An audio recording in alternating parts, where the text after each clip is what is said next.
სახელმწიფო ელექტროსისტემა 10 მსხვილ ინფრასტრუქტურულ პროექტს ახორციელებს, რომელთა ჯამური საინვესტიციო ღირებულება 300 მილიონი ევროა. ელექტროსისტემაში ამბობენ, რომ თანხები გადამცემი ქსელის ინფრასტრუქტურის გაუმჯობესებასთან ახალი ინფრასტრუქტურის მოწყობას მოხმარდება. ელექტროსისტემის გეგმებს შორისაა ქსნის მიმდებარედ ელექტროენერგიის დამაგროვებელი ბატარეების სისტემის მოწყობა, რომლის სიმძლავრე 200 მეგავატი იქნება. საქართველოში ელექტროენერგიის იმპორტი იანვარ-სექტემბერში წლიურად 129%-ით გაიზარდა და 1 ტერავატ-საათს გადააჭარბა. ჯამურად ამ პერიოდში ელექტროენერგიის იმპორტში ქვეყანამ 31 მილიონი დოლარი გადაიხადა, რაც საშუალოდ კილოვატ-საათზე 2.8 ცენტია. რაც შეეხება ექსპორტს, ელექტროენერგიის ექსპორტის მოცულობა წლიურად 51%-ით 0.5 ტერავატ-საათით შემცირდა. შეგახსენებთ, ექსპორტის სეზონი მაისში დაიწყო და ივლისში დამთავრდა. მთავარი საექსპორტო ბაზარი კვლავ თურქეთი იყო 78.5%-იანი წილით, 10% გავიდა სომხეთში, 9.8% აზერბაიჯანში და 1.4% კი რუსეთში. ექსპორტის შემცირება თურქეთის ბაზარზე ფასების კლების შედეგად ექსპორტიორების მხრიდან შემცირებულ ინტერესს და ადგილობრივი განახლებადი ენერგიის წარმოების კლებას უკავშირდება. Colliers Georgia მომავალი წლისთვის თბილისში სავაჭრო ფართებზე მოთხოვნის ზრდას ელის და ვარაუდობს, რომ 2028 წლის ბოლომდე დედაქალაქს 150,000 კვადრატული მეტრი ფართობის საოფისე სივრცე შეემატება. თბილისში ამ დროისთვის 20-მდე თანამედროვე სავაჭრო სივრცეა და 300,000 კვადრატულ მეტრს მოიცავს. 2024 წელს სამშენებლო ნებართვა 29 ახალ სავაჭრო ობიექტზე გაიცა, რაც იმას ნიშნავს, რომ მომავალი 3-4 წლის განმავლობაში ბაზარზე სავაჭრო ფართების მიწოდება გაიზრდება.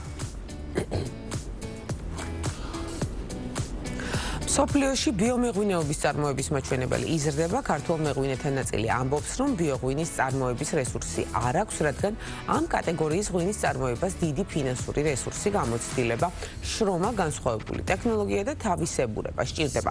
რაც შეეხება ზოგად ტენდენციას, მწარმოებლები აღიარებენ, რომ ბიოღვინის მიმართ მოთხოვნა მუდმივად მზარდია, მომხმარებლები ყოველწლიურად სულ უფრო ინტერესდებიან და ღირებულებად საკმაოდ მაღალია. იქ, სადაც ღვინო ტრადიცია და შემოდგომა ერთიანდება სიღნაღში 5 წლიანი პაუზის შემდეგ, შემოდგომის ფესტივალი ბრუნდება. ორდღიანი დღესასწაული ერთ სივრცეში გააერთიანებს ტრადიციას, ხელოვნებას და კახურ სტუმართმოყვარეობას.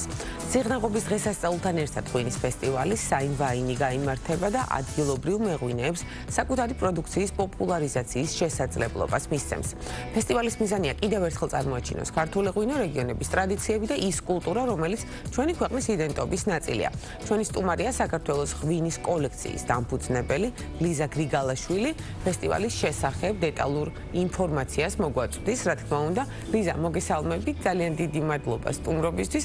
ძალიან სასიამოვნო ამბავზე უნდა ვისაუბროთ. ახლა ჩვენ როგორც უკვე დავაანონსეთ, ეს არის სიღნაღის შემოდგომის ფესტივალი, რომელიც რა თქმა უნდა ასოცირდება ღვინოსთან, ყურძენთან და შემოდგომის დამახასიათებელ ატრიბუტებთან, ასე ვთქვათ. მოდით დავიწყოთ, რა არის მთავარი მიზანი და იდეა ამ ფესტივალის, რომ გითხრათ, 5 წლიანი პაუზის შემდეგ აღდგა, ხაზი გაუსვით ჩვენ ამას რამდენჯერმე და რა იყო მიზეზი 5 წლის განმავლობაში რომ არ ტარდებოდა, რომ გითხრათ და რა არის სიახლეები და რა მოლოდინებია? პირველ რიგში დიდი მადლობა მოწვევისთვის. მინდა გითხრათ, რომ სიღნაღის შემოდგომის ფესტივალი საინვაინი წელს პირველად ჩატარდება, თუმცა სიღნაღობას ჰქონდა ეს პაუზა, რაზეც თქვენ ბრძანებთ. ეს გვაძლევს იმ უნიკალურ შესაძლებლობას, რომ აღორძინდეს სიღნაღობის ქალაქის დღეობის აღნიშნული ტრადიცია და ამასთან ერთად დაემატოს უკვე ჩვენი ღვინის ფესტივალი.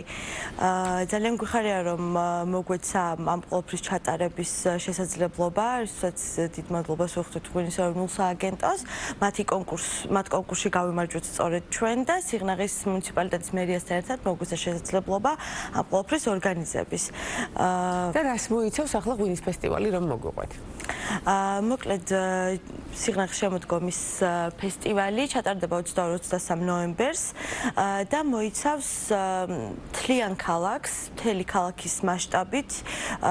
იქ მოსულ სტუმარს დახვდება ღვინის დეგუსტაციები, ღვინის გამოფენა გაყიდვა, რა თქმა უნდა, საკონცერტო პროგრამა, ასევე გამოფენილი იქნება მუნიციპალიტეტის სხვადასხვა სოფლების კუთხეები, იქაური ნაწარმი და მოკლედ მრავალფერი შეიძლება. ნივთები, სავარაუდოდ. დიახ, და მრავალი იქნება ალბათ. კი, მრავალი აქტივობით დაკავდება მოსული სტუმარი ნამდვილად, ასევე დაჯილდოვდებიან საპატიო სიღნაღელები და საპატიო მეციხოვნე.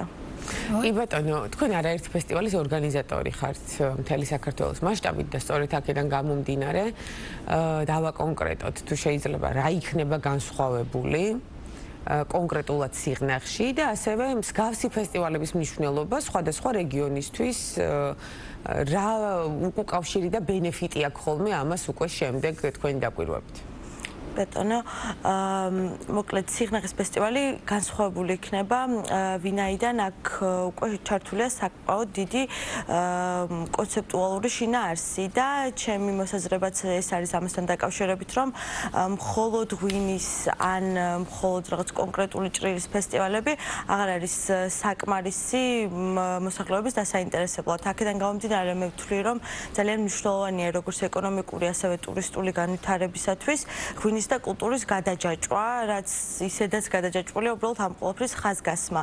და ვფიქრობ, რომ ყველა ფესტივალზე ეს მრავალმხრივი აქტივობები ძალიან მნიშვნელოვანია და სწორედ ეს განასხვავებს სიღნაღსაც და ასევე ის, რომ მთელ ქალაქს მოიცავს, ამ შემთხვევაში ეს უკვე ბევრად მასშტაბური იქნება, ვიდრე ვთქვა ჩვენი წინამდებარე ფესტივალი. და საინტერესო ფესტივალში მონაწილე მეღვინეები არიან მხოლოდ კახეთიდან, თუ მთელი საქართველოდან იქნებიან ისინი და ასევე თუ არიან დამწყები ახალგაზრდა მეღვინეები, იმიტომ რომ მაინც მეტნაკლებად ფესტივალებზე ჩვენ ძირითადად ხვდებით ხოლმე უკვე გამოცდილ ძირითადად ერთი და იგივე სახეებს. დიახ, ფესტივალში მონაწილეობას მიიღებენ საქართველოს ყველა კუთხიდან მეღვინეები. ისინი იქნებიან ამ შემთხვევაში მოწვეული სტუმარი მეღვინეების სტატუსში, ხოლო სიღნაღის მუნიციპალიტეტის მეღვინეები, ასე ვთქვათ, უმასპინძლებენ და იქნებიან, რა თქმა უნდა, წარმოდგენილები. რაც შეეხება ახალგაზრდა მეღვინეებს, ჩვენი წინა ფესტივალი მთლიანად მათდამი იყო მიძღვნილი და ძალიან სიამოვნებით შემიძლია ვთქვა, რომ მათი რიცხვი დღითიდღე იზრდება და რა თქმა უნდა, ისინიც მნიშვნელოვან კონტინგენტს წარმოადგენენ ამ სეგმენტისა. კი ბატონო, აი დღითიდღე იზრდებაო ახსენეთ, აი დამოკიდებულება როგორ არის შეცვლილი ბოლო პერიოდის განმავლობაში და აი ეს ზრდა, რაც ახლა თქვენ ახსენეთ, რითია განპირობებული. საუკუნოვანი ტრადიციები გასაგებია, ანუ ხელშეწყობა რა მიმართულებით აქვთ მათ, რამაც განაპირობა მათი ინტერესი დარგის მიმართ. დიახ, ეს უნდა ვივარაუდოთ, რომ გამოწვეულია ამ სფეროს წარმატებით და ბოლოდროინდელი განვითარებით.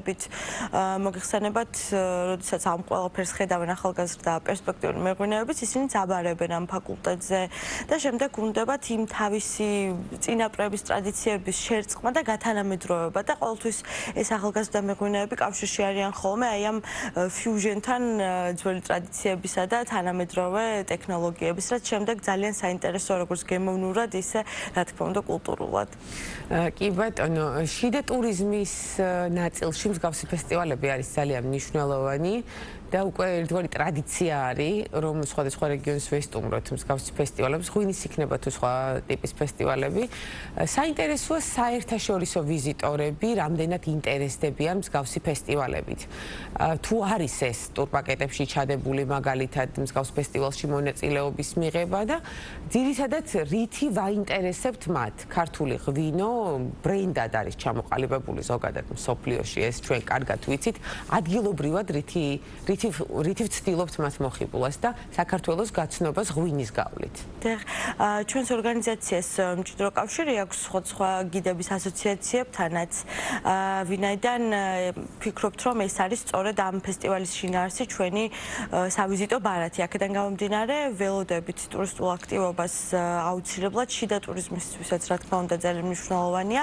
რაც შეეხება საზღვარგარეთ ჩართულობას, ფესტივალზე ჩატარდება ძალიან საინტერესო ღვინის ფორუმი შოურუმი, სადაც გამოფენილი იქნება ასევე ძველი ღვინის ჭრილში აქტივობის ამსახველი ისტორიული ფოტოები და რამოდენიმე უცხოელი გამომცვლელი ჩვენი სადეგუსტაციო კომიტეტიც, რომელიც ფარულ დეგუსტაციას ჩაატარებს გამარჯვებულის გამოსავლენად, ისინიც დაკომპლექტებულია უცხოელი ღვინის ექსპერტებით და ვთვლით, რომ სწორედ ეს პროფესიონალიზმით მიდგომა ჩვენს მრავალწლოვან ტრადიციასთან და ის მრავალფეროვნება, რომლის საშუალებასაც ჩვენი რეგიონების სიმრავლე გვაძლევს, გემოვნურად არის ის, რაც აინტერესებთ ტურისტებს და არის აუცილებლად ჩვენი ტურიზმის მომავალი ღვინის ტურიზმი. კი ბატონო და საორგანიზაციო ნაწილსაც რომ მიუბრუნდეთ, ჯერ არის დრო 22-23 ნოემბრამდე, ამიტომ დაინტერესებულ მეღვინეებს თუ შეუძლიათ ჩართვა ამ ეტაპზე და როგორ უნდა გააკეთონ ეს? აუცილებლად ყველა მეღვინე, ვინც ახლა გვიყურებს, უნდა დარეგისტრირდეს ჩვენს Facebook გვერდზე, არის მითითებული სარეგისტრაციო ფორმა და ყველას ვურჩევ, რომ მიიღოს მონაწილეობა ამ ტრადიციის შექმნაში, ვინაიდან ჩვენ ვაპირებთ ამ ყველაფრისთვის ყოველწლიური სახის მიცემას და ძალიან გაგვახარებს თითოეული დამატებული მონაწილე. საინტერესოა, ეს დამატებითი ფასი აქვს ამას თუ უფასოა მონაწილეობა ფესტივალში? ამ შემთხვევაში იქნება უსასყიდლო თვითონ გამოფენაზე გამოსვლა. კი ბატონო, ეს არის რა თქმა უნდა დამატებითი შანსი იმისათვის, რომ საკუთარი ღვინის პოპულარიზაცია მოახდინონ, საკუთარი შრომის და აუცილებლად უნდა გაითვალისწინონ ალბათ ეს. ბოლოს შეჯამების სახით მინდა გკითხოთ, ძირითადი გამოწვევები, რასაც სხვადასხვა რეგიონში აწყდებით მსგავსი ფესტივალების ორგანიზების დროს რა არის, რომ გაგვიზიაროთ და რის გამოსწორებას ისურვებდით იმისათვის, რომ ფესტივალში მონაწილე ბენეფიციარებისთვის მეტად პროდუქტიული იყოს ესა თუ ის დღე. გასაგებია, რომ მოსული სტუმრებისთვის ეს არის ძალიან სასიამოვნო გარემო და ჩვენ ვიღებთ სიამოვნებას, მაგრამ მეტად პროდუქტიული რო იყოს მათთვის, ვინც იღებს ამაში მონაწილეობას, რას ისურვებდით? კი ბატონო, ძირითადად ორი საკითხი ჩენს თავს. პირველი არის ცნობადობის ამაღლება, ყოველთვის რა ღონისძიებაც არ უნდა იგეგმებოდეს, მაქსიმალურად ვცდილობთ, რომ ეს მარკეტინგული კამპანია ადრე დავიწყოთ, რომ ყველა სტუმრამდე თუ მონაწილემდე მივიტანოთ ეს ყველაფერი, ამაშიც წელს ვთვლი, რომ გვაქვს უკვე წინსვლა, ვინაიდან თანამშრომლობთ ბიამედიასთანაც, თანამშრომლობთ ჩვენ ახალ პარტნიორებთან, ვინც გვეხმარება ამ ყველაფერში. თუმცა ამის გარდა მეორე არის ყოველთვის ეს კონცეპტუალური შინაარსი ფესტივალი, სადაც მე გითხარით, ძირითადად მეღვინეებს ჭირდებათ ეს პატარა ბიძგი, შლეიფი, ფადრაც გაყვება ამ ფესტივალს ეს შინაარსი, რომ დაინტერესონ მომხმარებელი, რომელიც კი ბატონო ღვინის გამო მხოლოდ მოვა, თუმცა ეს არ იქნება თუმცა კარგი იქნება რა თქმა უნდა თუ დამატებითად ექნება ამ ყველაფერს შინაარსი და სიღნაღობა სწორედ ამის საშუალებას გვაძლევს რომ ქალაქის ისტორიით სხვა აქტივობებით გაირთონ თავი ამ ყველაფრის პარალელურად. კი ბატონო, გასაგებია, ძალიან დიდი მადლობა ლიზა გრიგალაშვილი, საქართველოს ღვინის კოლექციის დამფუძნებელი იყო ჩვენი სტუმარი და ჩვენ საუბრობდით ფესტივალზე, რომელიც 22-23 ნოემბერს სიღნაღში, კახეთის გულში გაიმართება და უმასპინძლებს დამსწრეს საზოგადოებას ერთგვარი შეჯამება იქნება ეს შემოდგომის 2025 წლის შემოდგომის და რთველის.